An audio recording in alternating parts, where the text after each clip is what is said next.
Hi everybody, it's Danny from Board Game Sanctuary here, and in this episode we are going to be talking about Christmas and the most anticipated board games of 2022. Stay with us!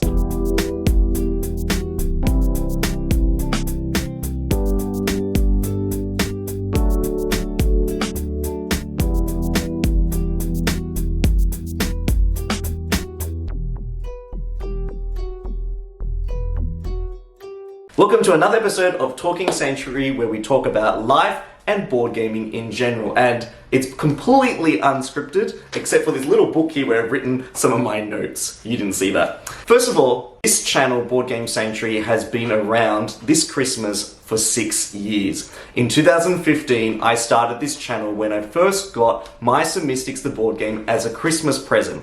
And when I unboxed the game and I started reading rules for the first time, I was kind of a little bit daunted by how heavy some of the rules were for such an interesting family-themed game. It actually inspired me to create my first YouTube video so that I could record the rules and me explaining how to play without me having to ever go back to the rulebook and read it myself, which was kind of an interesting thought, but now I come to realize, because it's a campaign-driven game and the rules change all the time, that probably didn't work. But the idea of being able to record how to play games and storing them on this online environment was something that was really personal to me.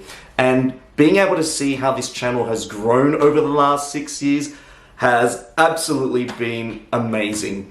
I just want to say a massive, massive thank you to all the people who are subscribed to this channel, people who constantly like the channel, watch the videos, comment, share, talk about board games on this platform itself. All of those interactions don't go unnoticed, and all of those interactions mean a huge, great deal to me. Board gaming is something that I've loved ever since I was a kid. Also, making videos and films is something that I'm really super passionate about, and being able to do this as a side hobby is something that really brings me a lot of joy. And I just want to extend my humble thanks and appreciation to all the viewers who've come along with me on this journey. And I know 2022 is going to be bigger and better, and I hope the world will be a much different and safer place to be in. I also want to say a huge thank you to the people who are supporting me on Patreon. There's a small number of you, and without your support, I would not have been able to get some new equipment, like my camera that I recently accidentally destroyed because I stuck it in a bucket of sand for my last Dune Imperium video. Oh gosh, don't want to relive that. But also just the feedback I've been given from them and just how supportive the patrons are, and that to me means a lot. And so without further ado, it's time to get onto my top 5 anticipated board games to play in 2022. Yes! Over the last couple of months, one board game has recently caught my eye, and that is Techno, Obelisk of the Sun, which belongs in the T series of games. And this game revolves around taking dice from the light and shadow from an obelisk that rotates around, and different regions of the board get activated as you do so. Beautiful game. The game I'm really excited to play that fits into the T series is a game called Tabanoozi, Builders of Ur. In Tabanoozi, players are going to be taking on the role of master architects, who also come with a little apprentice, and I'll talk about how they fit into the whole scheme of things in a minute. Basically, the master architects are going to visit different regions around the board. There are 5 different areas. 3 of the areas have these sprawling grids with resources and actions on them. 1 is a port, and 1 is a temple space. Players are going to be going to those gridded districts. They're going to be claiming different spaces, building buildings and erecting houses, and decorating them with gardens in order to score victory points that happen throughout the game. Players are going to be investing in the port in order to get bonus effects, resources and actions, as well as trying to line up the claim markers to try and score extra points whenever scoring occurs. Players are going to be increasing their status on the 3 mastery tracks, and the mastery tracks are basically color-coded to match the different types of buildings that players choose to build in the different districts. So the more that players move up the mastery tracks, the bigger the area that their districts are. The 2 that marry together will hopefully yield players lots and lots of points each and every time they score. There are quite a few elements to Tabanoozi that have really drawn me in. First of all, as soon as I saw the network of grids in a lot of the preview photos for this game, I was excited. I mean, when I saw Coimbra for the first time and how the little 3D structures popped up and the dice fit in them, I was super excited. But in this case, I don't know, I'm pretty easily pleased, but just seeing the grids and the resources and how the buildings kind of built on top of them and putting the little water tiles and garden tiles just kind of got me really interested and keen to explore how everything worked. Also, the other big feature that comes in this game is the way that different regions in this game get resolved. Basically, players will have two little workers. The Master Architect, which will move based on the die that you take from your current region, but the Master Architect literally just says to the players in the game, this is the next region that's going to be activated by that particular player. This particular mechanic provides for some interesting strategy and decisions because you're basically revealing to the players your game plan. By putting your Master Architect and moving it to a different region of the board means that you're saying to the other players that you're going to be doing something really important in that zone in the next round. And also the use of the dice pips in determining where around the board you're going to go. If you pick a die that has the number 6 on it, you can choose any of the 5 regions. It just really spreads out not only where you have to invest all your actions in, so you can't just say, I'm going to stay in this region and just work in this region alone. You actually have to spread it out across the board, but also it means that the current turn that you're taking is almost used in a way to set it up for the future turns that you're going to have when you come back to that region. There's one board game that I'm super pumped to try in 2022. It is all centered around the theme of pioneering the printing process in the early 15th century. The game is called Gutenberg. In Gutenberg, players will be creating their own printing workshops, all with the aim of trying to earn the most wealth and fame. Throughout the game, players are going to be acquiring some really cool little gears that they'll rotate on their playboard to get little bonuses. They will be trying to bid for particular actions on the main game board. They'll also be acquiring inks and different types of fonts and then fulfilling some of these orders in order to acquire these really cool wooden lettered tiles that will hopefully earn them fame and extra points by the end of the game. There are a lot of really cool mechanisms that have really drawn me into the game. First of all, I love this gear mechanism. Rotating the gears at the beginning of each round and being able to score bonuses based on how the gears rotate and timing that effectively is something that I haven't seen since Tzolk'in the Mayan calendar. Another cool mechanism that appears in this game is the bidding for specific actions mechanism. In step 2, players are going to be bidding by using little cubes on their initiative board for particular actions that they want to take on the main game board. And I think there's 6 different actions to take. If there's particular ink combinations that you want to vie for, then you're probably going to allocate more cubes to that action so that when you reveal your screen, you can be the first player to take the ink that you actually need.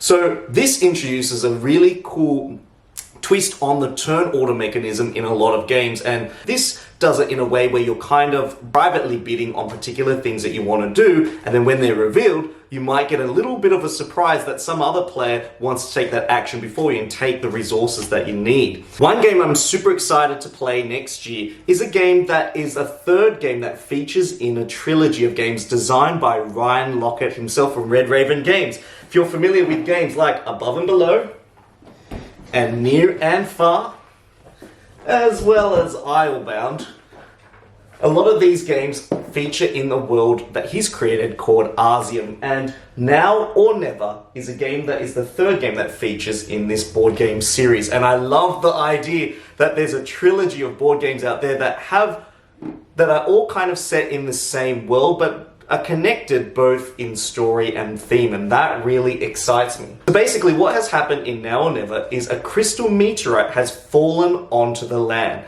The monsters that have come from this meteorite that has crash landed in Arzium have terrorized and scattered all of the citizens that live there. Players are going to be rescuing the citizens and hopefully trying to rebuild a part of the city to try and restore life back to the way it was.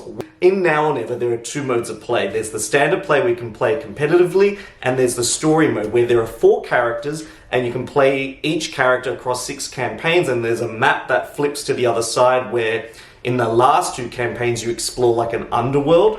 But basically, players are going to be building a city, generating resources, and earning income, and then obviously translating that into victory points. But what makes this game super special is not only the story flavor that goes with it, but some of the ways that this city building is brought to life.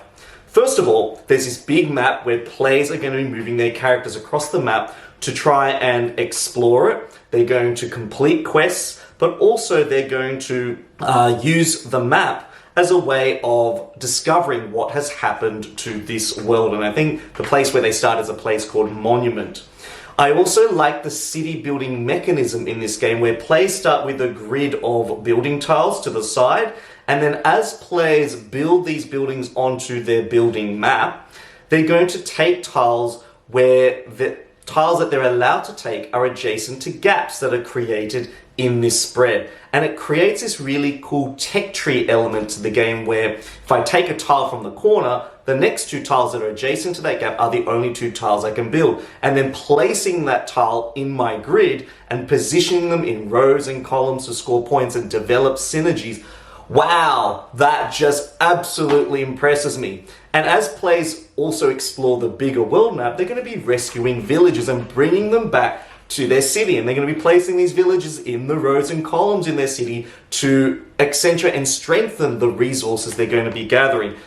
There's so many cool elements in this game that this game is one I am definitely excited to try. I'm adding this board game to my 2022 list. It is Icky, a game of Edo artisans.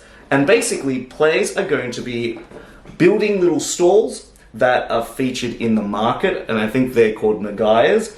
And basically, they're going to be opening their little shop fronts where they can offer different services to the communities and to the other players.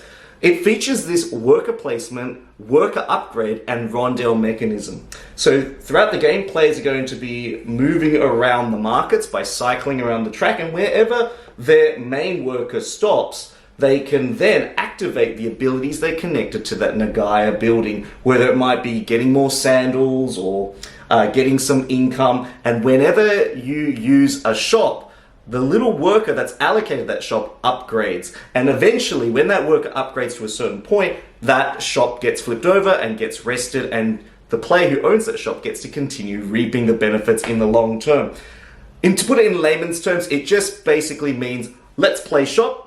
If I visit your shop, I get a bonus action from your shop, but you get some sort of bonus as well. And that kind of shared economy and worker placement upgrading is just so beautifully executed in this game. There are so many different combinations of different workers that appear across the 4 seasons, and basically this game is all about gathering and collecting points. But you never actually feel like that the points that you're gathering feels arbitrary. They all feel purposeful and interwoven together.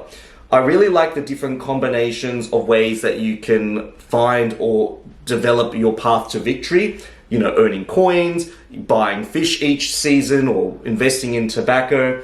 This little upgrade system just helps to create an engine of combo actions that kind of crescendos towards the end of the game. Now, the number one game that I'm very excited about, and when I first saw this game, I kind of glossed over it, just mainly because of how heavy and weighted it was, but it was definitely a theme that I was intrigued by, and I think it was upon second and third viewing and investigation that this game actually truly excited me. The game is called Ark Nova. In Ark Nova, basically you're going to be designing and managing a modern zoo. Done! Sold! And basically, you're going to be building enclosures, accommodating animals and looking after them, and also supporting conservation projects to raise the profile of your zoo.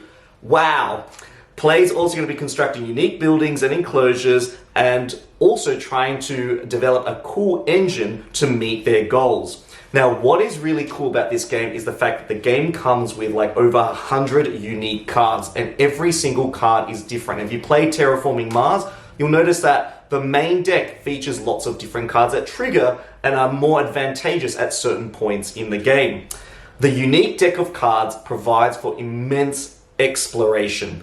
Can you just imagine how many different combos you could have with the cards that are in there? I also like the action card sliding mechanism that I think featured in another game called Civilization. So there are 5 actions, and depending on its spot, the higher up it is, the higher the strength of that action is going to be. Not to mention not only being able to resolve those actions can be upgraded by flipping them over to the other side and giving those actions even more power.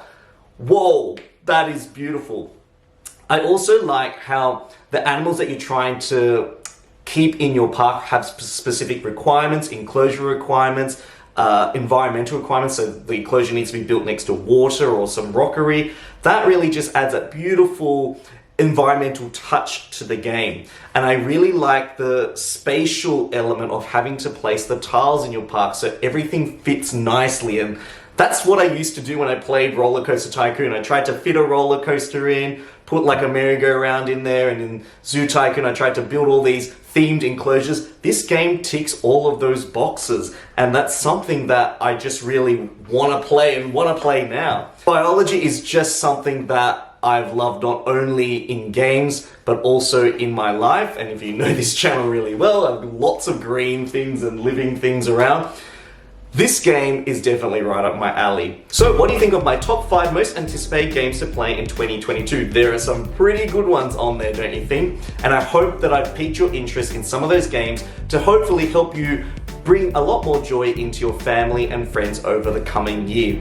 I want to wish everyone a big Merry Christmas and a Happy New Year, if you celebrate it, that is. I hope that you and your family and your friends will stay safe in the coming year and have plenty of memorable and enjoyable times to come.